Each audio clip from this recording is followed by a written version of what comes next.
الحمد لله نستعينه ونستغفره ونعوذ بالله من شرور أنفسنا ومن سيئات أعمالنا من يهده الله فلا مضل له ومن يضلله فلا هادي له أشهد أن لا إله إلا الله وحده لا شريك له وأشهد أن محمدا عبده ورسوله لا نبي بعده اللهم صل وسلم وبارك على أشرف الأنبياء والمرسلين وعلى آله وأصحابه أجمعين أما بعد أعوذ بالله من الشيطان الرجيم إنما يفتري الكذب الذين لا يؤمنون بآيات الله وأولئك هم الكاذبون. Hadirin sidang Jumat rahimakumullah.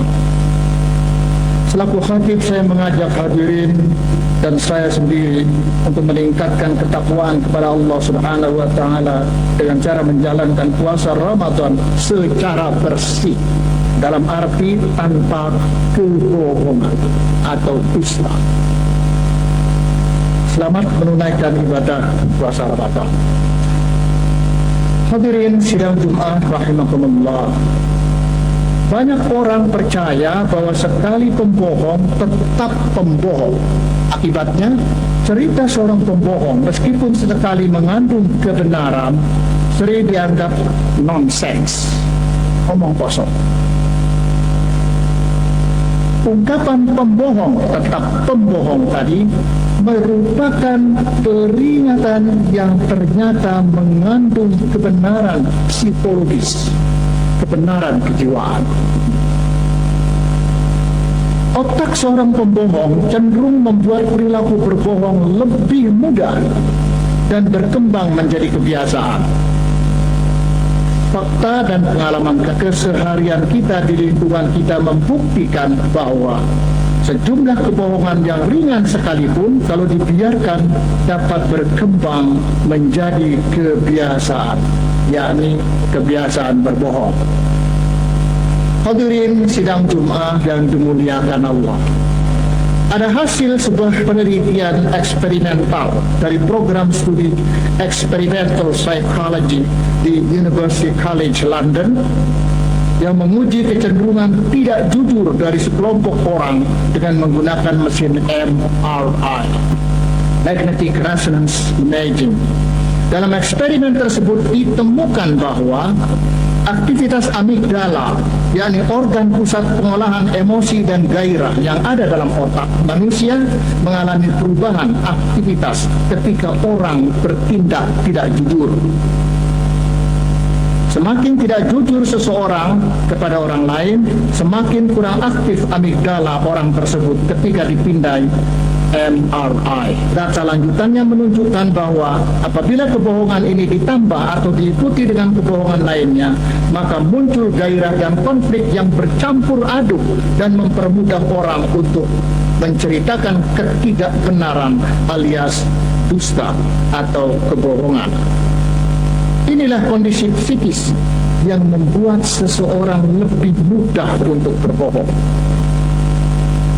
Selanjutnya, para peneliti juga menemukan bukti bahwa amigdala menjadi kurang aktif, terutama ketika orang berbohong demi meraih keuntungan bagi dirinya sendiri. Dengan kata lain, kepentingan diri sendiri menjadi bahan bakar yang menyulut ketidakjujuran dan akan berlangsung terus-menerus selama kebohongan yang ia lakukan tidak diketahui atau tidak dibongkar orang. Akibatnya apa? Selama satu kebohongan tidak diketahui orang, maka akan muncul kebohongan kedua, kebohongan ketiga, dan seterusnya. Kebohongan berantai seperti ini pasti akan merusak jiwa si pembohong itu sendiri. Dalam arti otaknya mungkin rusak atau sistem memorinya tidak berjalan sebagaimana mestinya. Na'udzubillah min dzalik. Hadirin kaum muslimin yang mulia, selama berpuasa di bulan suci Ramadan, kita tidak hanya wajib menahan lapar dan dahaga, tetapi juga merawat jiwa. Merawat jiwa dengan cara tidak mengucapkan atau melakukan kebohongan. Dalam surah An-Nahl ayat 105 Allah Subhanahu wa taala menegaskan bahwa hanya orang-orang yang tidak berimanlah yang suka mengada-adakan kebohongan. Innama yaftaril kadhiba alladziina la yu'minuuna biaayatillah wa ulaika humul kadhibun. Sesungguhnya yang mengada-adakan kebohongan hanyalah orang-orang yang tidak beriman kepada ayat-ayat Allah, dan mereka itulah para pendusta yang sesungguhnya. Konotasi ekstrimnya ialah para pendusta merupakan orang-orang yang tak beriman kepada Tuhan yang Maha Kuasa. Selain itu, perlu kita ingat bahwa dalam Islam, ucapan bohong itu merupakan ciri utama orang munafik. Sebagaimana sabda Rasulullah sallallahu alaihi wasallam yang berbunyi, ayatul munafiqi thalathun, idza haddatha kadzaba wa idza wa'ada akhlafa wa idza tumina khana. Ciri orang munafik itu tiga. Pertama, jika berkata ia berdusta. Kedua, jika berjanji ia mengingkari. Ketiga, jika diberi amanat ia berkhianat. Sebagai catatan tambahan, perlu kita ketahui bahwa berbohong itu pada situasi tertentu dan sangat terbatas dibolehkan. Saya ulangi, sangat terbatas dibolehkan. Misalnya apabila kita sedang berperang melawan serangan musuh. Sebab kalau kita menceritakan posisi tentara kita atau posisi markas tentara kita, maka musuh akan menyerang markas kita dan kita tentu akan kalah. Disitulah perlunya berbohong. Al-harbu khid'ah, berperang adalah tipu daya, dan itu lazim. Contoh yang kedua ialah apabila kita harus menyelamatkan jiwa orang saleh yang nyawanya sedang terancam oleh orang jahat. Kita tidak boleh mengatakan posisi sebenarnya dari orang yang harus kita lindungi itu kepada orang jahat yang akan menghabisi nyawanya. Dalam hal ini berlakulah kaidah yang berbunyi ad-darurat tubihul mahzurat. Hal-hal yang darurat atau emergency memperbolehkan hal-hal yang semula dilarang.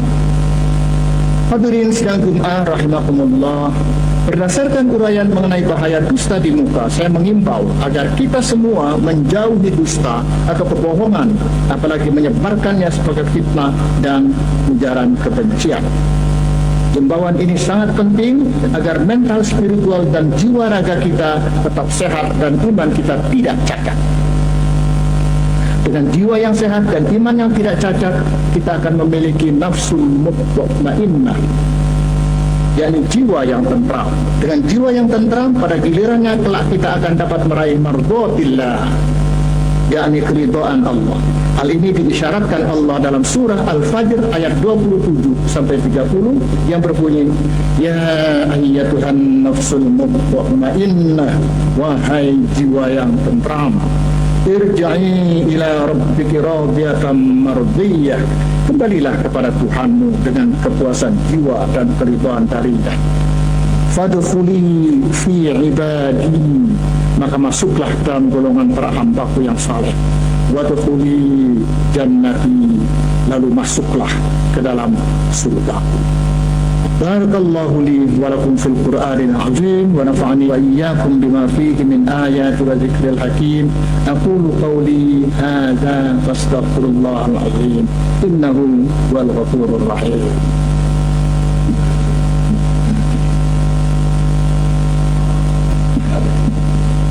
Alhamdulillahi Rabbil Alamin, wa bihi nasta'in ala umuri dunya waddin. Ashhadu an la ilaha illallah wahdahu la sharika lah, wa ashhadu anna Muhammadan abduhu wa rasuluhu la nabiyya ba'da. Hadirin sidang Jumat yang mulia, simpulan khutbah Jumat pertama di bulan suci Ramadan tahun ini tidak lain kecuali bahwa menghindari ucapan dan perilaku dusta merupakan keharusan karena memiliki arti penting dalam menyempurnakan ibadah puasa. Konotasinya ialah hanya orang-orang yang berhasil menjauhi dustanya yang akan mendapat manfaat dan pahala puasa sepenuhnya. Semoga khutbah saya kali ini bermanfaat. Dan sebagai penutup, mari kita memanjatkan doa bersama-sama. Allahumma ighfir lil muslimina wal muslimat wal mu'minina wal mu'minat al ahya'i minhum wal amwat innaka sami'un qaribun mujibud da'wat. Allahumma inna nas'aluka salamatan fid din wa afiatan fil jasad wa ziyadatan fil ilmi wa barakatan fil rizqi wa taubatan qabla al maut wa rahmatan 'inda al maut wa maghfiratan ba'da al maut bi rahmatika ya arhamar rahimin. Rabbana innana sami'na munadiyan yunadi lil imani an aminu bi rabbikum fa amanna. Rabbana faghfir lana dhunubana wa kaffir anna sayyi'atina wa tawaffana ma'al abrar.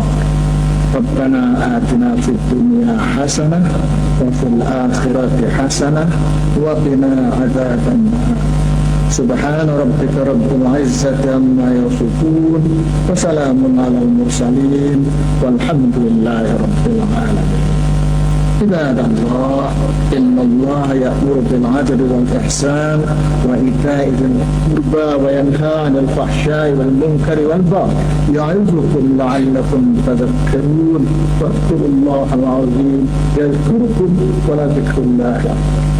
Walhamdulillah.